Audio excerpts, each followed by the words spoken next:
Wanneer ons in die donker iewers heen stap, dan maak ons seker dat ons 'n lig of 'n voorwerp het wat vir ons lig kan weerkaats, sodat ons kan sien waar om te stap.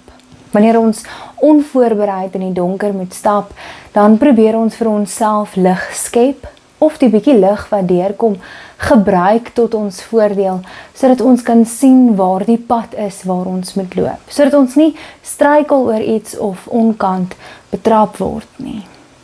In Matteus 6 vers 22 tot 23 lees ons van die oog wat vir jou liggaam 'n lamp moet wees, 'n lig moet wees wat vir jou moet wys waar om te gaan.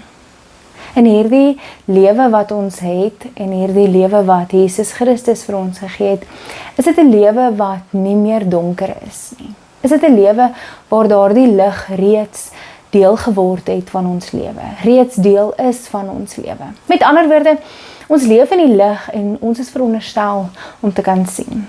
Maar ons bevind onsself baie keer in die omstandighede waar ons wonder, maar waar is Jesus wat hierdie pad saam met my stap? Waar is die Heilige Gees wat met my praat?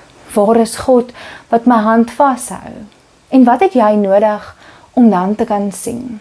Die Bybel leer ons en wys vir ons wat het ons nodig om te kan sien. Die Bybel is daardie beginplek vir ons.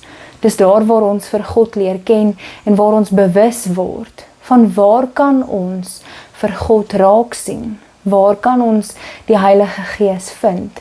En wanneer gaan ons weet dat dit Jesus is wat hierdie pad saam met ons stap? Die Bybel is vir ons daardie lig wat vir ons wys waar om te gaan. Selfs al lewe ons in hierdie lig, het ons nog steeds die Bybel nodig wat vir ons kan wys, wat vir ons kan uitwys, wat ons nodig het om vir God, om vir Jesus en om die Heilige Gees raak te sien.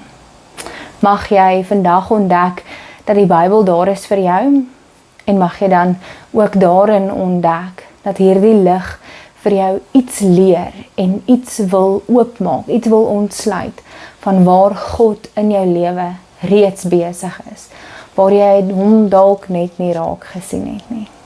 Ons het die Bybel nodig as ons lig, as ons bron van lig om vir ons te wys, sodat ons kan sien waar die drie enige God deel is van ons lewe.